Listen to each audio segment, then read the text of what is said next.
they tell the story again, when they say my name, when they talk about where the outlaws be good on. Outlaw in the veins, my mama, she raised a good one. I'm a smooth criminal from the south, don't overlook them. I was raised on them truck trails, truck bed filled with gun shells. Did blood on the tailgate, didn't get caught, so who cares? Blame it all on my roots, that I showed up in boots with this old ragged guitar, a bunch of badass tunes, square bodies, firearms and pit bulls, dirt road, bonfires and tattoos. We keep it real, we don't take no shit. Yeah, the outlaws in the blood will go and pick me a switch. So when I die, bury me next to my kin, so we can talk about the good times when good times end. I'm more than dust in the wind, I'm the song of the South, where all that big boy shit will get you punched in the mouth. I live life with no questions, I'm living to learn lessons. Got country inside my soul and a soul that's full of blessings. Now law's in my blood, country in my soul, pine trees in my eyes, it's a place where I call home. Bury me by my kin, so they tell the story again, when they say my name, when they talk about where the outlaws be good on.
Every morning starts the same.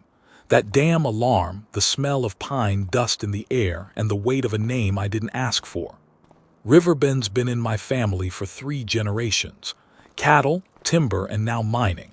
Grandpa built it with calloused hands and a spine that never bent. My father tried to hold it together. I ran from it. But the land doesn't forget. Neither do the people. Tri-State Logging still calls us Ironwoods. The mining crew still parks their rigs by the old quarry like it's sacred ground. And the ranch, well, the ranch is still breathing, even if it's wheezing. I didn't come back to play cowboy. I came back because Grandpa left me more than land. He left me a legacy, one that's tangled in contracts, old grudges, and a crew that's waiting to see if I'll stand up or fold. This isn't a fresh start, it's a handoff. And I'm not sure I'm ready, but I'm here. Elias Ironwood wasn't just my grandfather. Around here, he was the backbone. Built this place with nothing but a chainsaw, a cattle brand, and a reputation that could clear a room or seal a deal. He logged these hills before Tri-State had a name, hauled timber with mules, then trucks, then machines he rebuilt himself. When the mines opened up, he didn't flinch, just carved out a deal and made sure the Ironwood name was stamped on every load of gravel and ore that left the valley. He raised cattle like he raised me, quiet, firm, and with a kind of pride that doesn't need words. Folks around here still call him Mr. Ironwood, even though he tells them not to. I used to ride shotgun with him on this road. He'd point out every tree he felled, every deal he made, every mistake he never repeated. Said the land talks if you know how to listen. I didn't understand it then. Now I'm driving it back alone, not because he's gone, but because he's ready to pass something on. Not just the ranch, not just the contracts, something heavier, something earned. He asked me to meet him at the ranch, said it's time. I don't know what that means yet, but I know Elias doesn't say things unless they matter.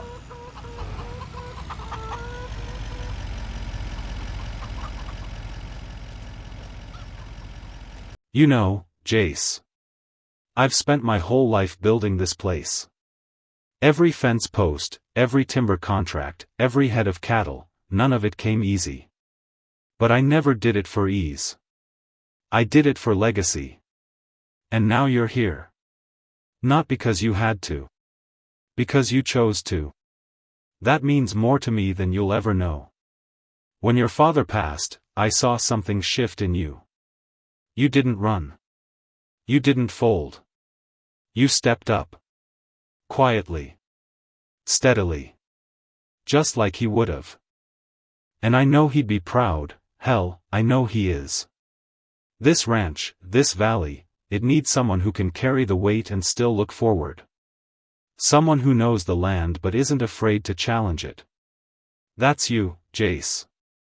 You've got your own way of doing things, your own vision for the ranch, the logging crews, even the mining contracts. And that's good. That's damn good. This place doesn't need a copy of me. It needs someone who can lead it into what's next. I'm not handing you a business. I'm handing you a legacy. One built on grit, sacrifice, and a name that still means something around here. You'll have to earn every inch of it. But you've already started. The crew's watching. The land's listening. And I'm proud to see you step into this. Not just as my grandson. As the man this ranch needs.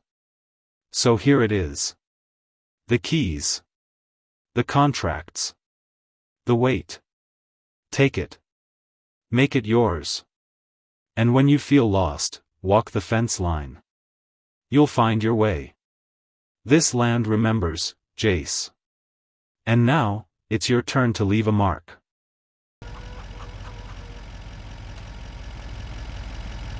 These cattle, they've seen more winters than I have. Some of the bloodlines go back to Elias' first herd. Angus crossed with Hereford, tough stock bred for cold mornings and long drives. Grandpa used to say you don't raise cattle, you earn their respect. You learn their rhythms, their moods. You know when they're restless, when they're sick, when they're just being stubborn. I remember branding season as a kid, smoke in the air, leather gloves too big for my hands, Elias barking orders like a general. He never missed a tag, never rushed a job. Said every calf deserved the same attention as the contracts on his desk. The ranch didn't always run dairy. That came later, after a dry season hit hard and Elias decided we needed something steadier than beef prices. He brought in Holsteins first, then Jerseys. Built the milking barn himself with reclaimed timber from a logging job that ran long. Said if you're gonna pivot, pivot with purpose. I used to think this place was a burden. Now I see it for what it is, a living thing. And these cattle, they're not just livestock, they're history, they're proof we're still here. And then came the water buffalo. That was my father's idea. Everyone thought he was crazy, but he saw something in them. Resilience, strength, milk that could fetch a premium. We carved out a new pasture, reinforced the fencing, and learned fast that buffalo don't play by cattle rules. They were mean, stubborn, and smart, but they earned their place here, just like we did. This ranch has seen droughts, floods, market crashes. We've sold off herds to keep the lights on, bought back strays from neighbors who owed us nothing but gave anyway. It's not just cattle, it's community. The pens are older now.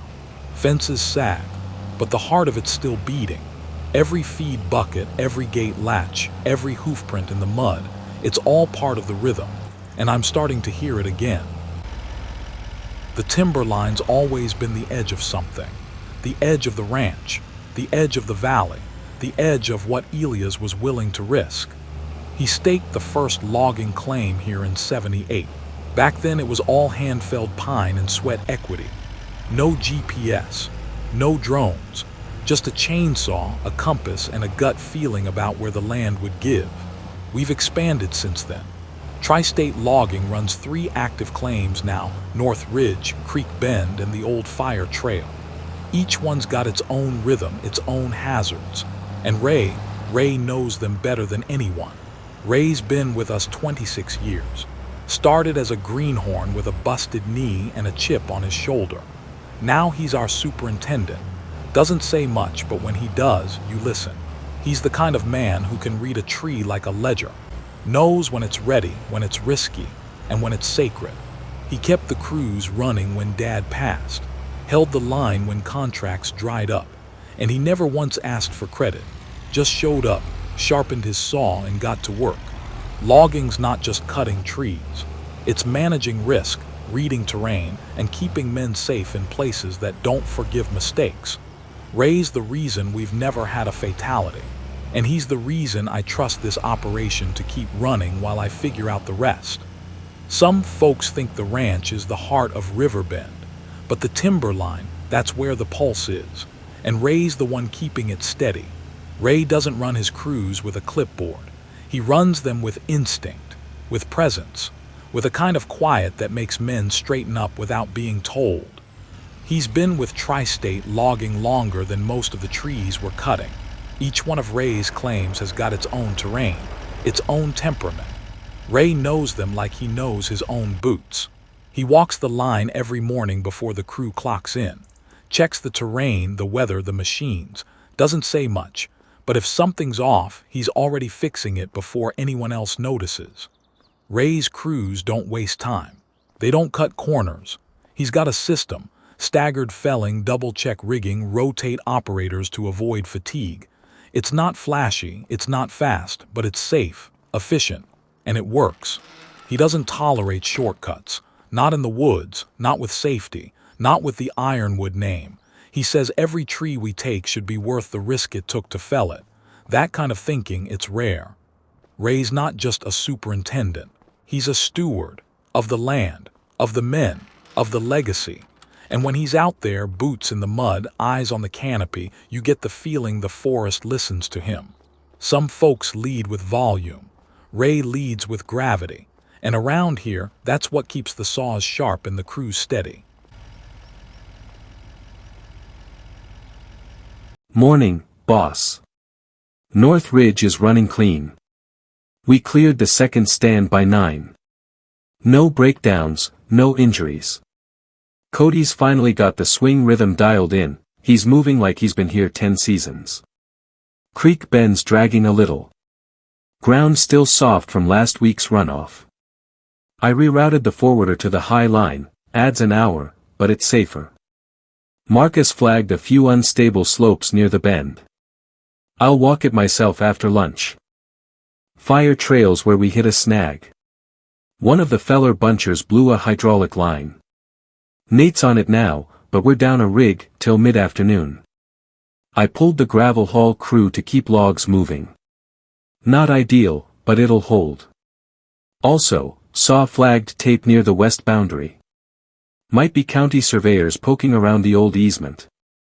I'll check it out and let you know if it's anything we need to worry about.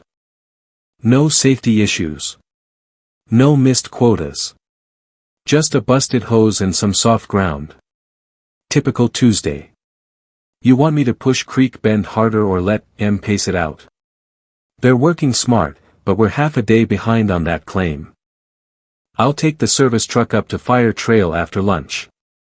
Got the new hose in the box and a few fittings just in case Nate missed something. Shouldn't take more than an hour to get her fixed up and pressure tested. Figure I'll walk the west boundary while I'm up there, see what that flag tape's about. If it's county, I'll get ahead of it. If it's not, well, we'll deal with it. I'll radio in once she's running again, boss. The mine's not pretty. It's not quiet. It doesn't smell like fresh hay or pine dust. But it's part of Riverbend, same as the ranch, same as the timberline. We started with stone, basic aggregate for roads and foundations. Elias cut the first deal with the county back in the early 90s. Said if we were gonna dig, we'd dig with purpose. Lime came next, high-grade stuff. We haul it out in bulk, mostly for ag fields and water treatment. It's dirty work, but it pays steady. Iron ore runs deep, literally. We mine it underground through reinforced shafts cut into the ridge. It's slow, methodical work. The ore's clean, dense, and worth the effort. We've got a standing contract with a regional foundry that still honors Elias' handshake. They don't care how fast we move. They care how pure the load is. Coal's deeper still. We don't touch the old seams, too unstable. But we've got a pair of horizontal entries that run into the low ridge. It's low sulfur, good for heating contracts up north. The crew runs it tight. Ventilation, bracing, and constant checks.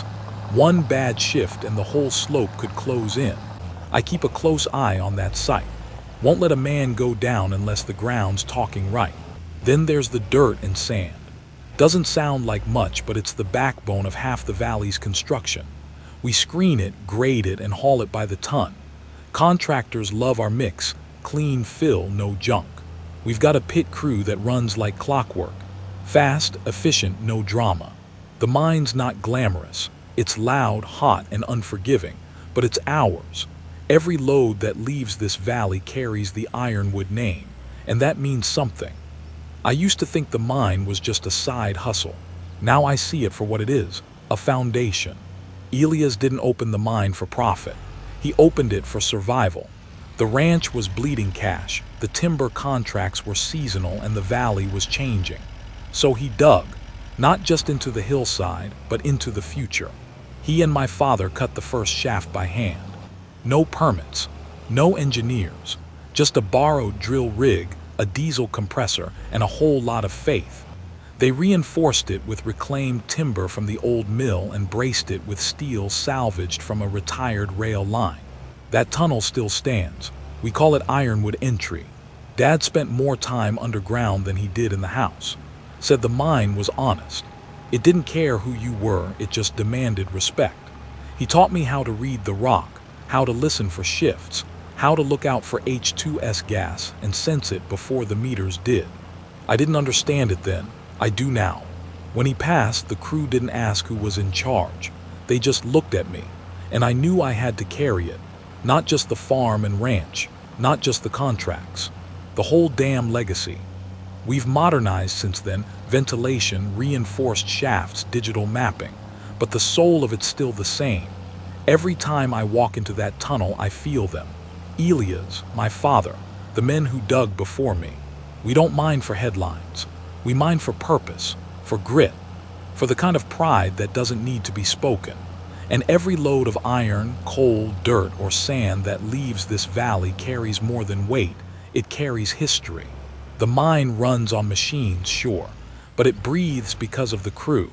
These guys aren't just operators, they're craftsmen. They know the difference between a clean load and a sloppy one. They know when a belt's about to snap, just by the sound it makes under pressure. We've got a rhythm out here. Loader hits the pile, dumps into the hopper. Conveyor feeds the screener. Sorted aggregate rolls out like clockwork. It's loud, dusty, and relentless. But when it's running right, it's almost beautiful. The yard foreman, Dale, runs a tight ship. He's ex-military, all precision and no fluff. Every shift starts with a walk-through. Every crew member knows their zone. If something's off, Dale doesn't yell. He just looks at you. That's enough. We've got guys who specialize. Mason's our lime guy. He can eyeball moisture content better than the lab. Rico handles the iron loads. He's got a sixth sense for weight distribution. And Tasha, she runs the coal belt like it's a piano. Smooth, steady, no wasted motion. They joke, they gripe, they work. And when the day's done, they take pride in what they've moved. Because out here, it's not just about tonnage. It's about reputation. Every truck that rolls out of this yard carries the Ironwood name. And that means something. I used to think the yard was just logistics. Now I see it's the heartbeat. It's where raw grit becomes something useful, something lasting. And the crew, they're the pulse. Every operation's got a heartbeat. Ours is named Cliff. He's been turning wrenches longer than I've been alive. Doesn't say much, doesn't move fast. But when something breaks, Cliff's already halfway to fixing it before you finish the sentence. His service truck's a legend around here. Welding rig and 14,000-pound crane, drawers packed tighter than a surgeon's kit. It looks sleek, cost a fortune, and smells like diesel and burnt gloves. But it saved more shifts than any piece of equipment we own. Cliff's the kind of guy who can patch a hydraulic line with a socket set and a pipe wrench, then weld a cracked loader arm before lunch. He knows every machine by sound, can tell you what's wrong with an excavator just by the way it idles. When Dad passed, Cliff didn't say a word, just showed up the next morning, fired up the truck, and got to work. That's how he grieves. That's how he leads. Dad might have been Cliff's best friend. He and I don't talk much. We don't need to. We've got a rhythm. He handles the breakdowns, I handle the rest. And when things get tight, we roll out together. 2 service trucks side by side, kicking up dust like a pair of old war horses. Cliff's rig is a legend. Weld rig, compressor, drawers packed with tools older than me. It's loud, heavy, and built like a rolling shop. Mine's smaller, not as clean, still smells like primer and spilled diesel, but it's learning the ropes. Between the two of us, there's not a busted line, cracked frame, or seized bearing we won't chase down. Doesn't matter if it's a loader in the pit or a baler on the back pasture. If it's broke, we're rolling. Some folks think the ranch runs on cattle, others say it's the timber or the mine. But Cliff keeps the whole damn thing stitched together. One bolt, one weld, one fix at a time. You want to know what Riverbend runs on? It's grit, grease, and 2 service trucks rolling out at dawn. One driven by a man who's seen it all, and one by the guy trying to live up to it. This place doesn't hand you anything easy. It hands you weight, history, expectation, and if you're lucky, a chance. Elias didn't hand me a clean slate. He handed me a legacy, stitched together with timber contracts, cattle brands, busted hydraulic lines, and the kind of grit you don't learn in school. I'm not here to replace him, I'm here to carry it, to earn it. 1 fence post, 1 load of lime, 1 busted loader at a time. The ranch, the logging claims, the mine, they're not just operations, they're stories. And now they're mine to tell. This was the handoff, not just of land, of trust, of responsibility, and tomorrow it starts again. Riverbend doesn't wait, and neither will I.